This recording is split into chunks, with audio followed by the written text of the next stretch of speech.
ایک دن کی بات ہے، ایک چھوٹے سے گاؤں میں احمد نام کا ایک بچہ اپنے والدین کے ساتھ رہتا تھا۔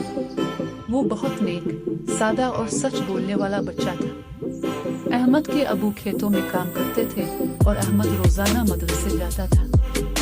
اسے قرآن پڑھنا بہت پسند تھا۔ ایک دن مدرسے جاتے ہوئے احمد کو راستے میں ایک چھوٹا سا بٹوا ملا جس میں کچھ پیسے تھے۔ اس نے ادھر الفا دیر دیکھا لیکن کوئی نظر نہ آیا۔ احمد نے وہ بٹوا اٹھایا اور سوچا کہ کسی کا گرا ہوا ہے، میں واپس کر دوں گا۔ وہ سیدھا مدرسے پہنچا اور استاد جی کو ساری بات بتائی۔ استاد جی بہت خوش ہوئے۔ انہوں نے اعلان کروایا کہ جس کا بٹوا گرا ہے وہ مدرسے آ کر اپنی پہچان بتائے۔ تھوڑی دیر بعد ایک بوڑھے چچا آئے، انہوں نے بٹوے کا صحیح حال بتایا۔